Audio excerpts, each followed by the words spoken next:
The government is monitoring private phone calls, your children and my children's private phone calls, and tracking who their associates are.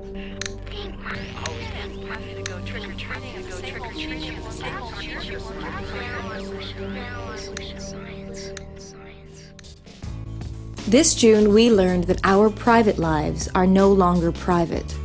The U.S. government is secretly tracking the emails, purchases, text messages, location, and phone calls of people all over the world. Ed Rooney. Ann, this is George Peterson. With code names like PRISM and X-Keyscore, this network of monitoring programs is just one part of the largest surveillance system in history. This open-ended surveillance system is illegal and operates in total secrecy. Under this system, the government can know where you've been, where you are, and where you're going. The program was only exposed when former NSA contractor Edward Snowden leaked documents detailing the extensive data collection. I've got information, man. New shit has come to light.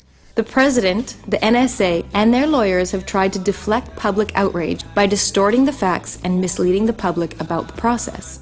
U.S. courts have never allowed the government to run a spying program of this scale. So how did this happen? Well, let's take a step back for a minute. America's founders hated oppressive British surveillance and unreasonable search and seizure. The issue here is independence. Understanding that privacy was necessary to almost every basic right in our Constitution, they established the Fourth Amendment. The Fourth Amendment exists to prevent the government from tracking or searching your personal information unless they have good reason to believe a crime is happening. It's all there, black and white, clear as crystal. Using the NSA, the U.S. government is violating the highest law of the country, the Constitution. Government surveillance has gone on for decades, but things got a lot worse in 2001 when the U.S. Congress passed the Patriot Act, giving secret FISA courts more authority to grant surveillance requests on a large scale. Instead of getting a warrant for an individual person suspected of a crime, the government could now search a large list of persons, even those under no suspicion of criminal activity. FISA courts aren't required to disclose what court orders are being approved, and supporting evidence isn't needed. The 1,789 requests for authorization, one was withdrawn by the government. All the other ones were granted. It's a rubber stamp. It's a rubber stamp. All of this is protected by secrecy, with no system for checks and balances. If the NSA is collecting information on you based on what you read or the websites you go to, you'll likely never know or get to stop it, no matter who you are. Programs like PRISM completely ignore the purpose of warrants while claiming to work within the law. The U.S. government has turned the internet we love into something it was never intended to be, a tool for surveilling everyone.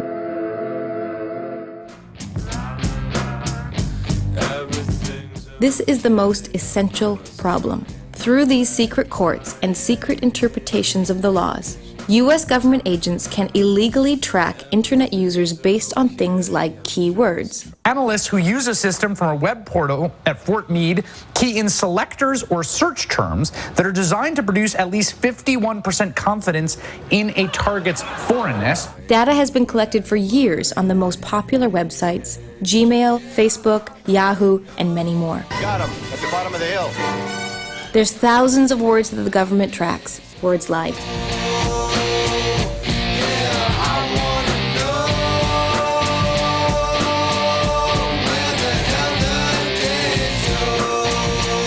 almost any email you send might get your account monitored.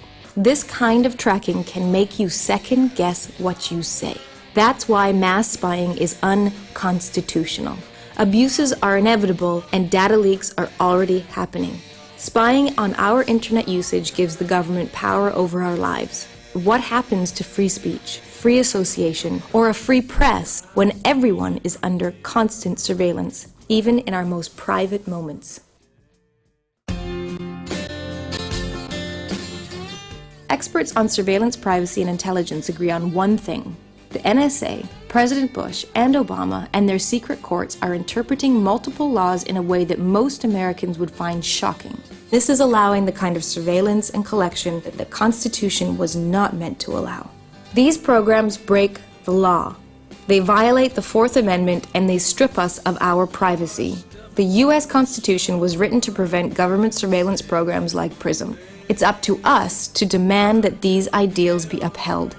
Help us stop the NSA, restore the Constitution, and keep the world free.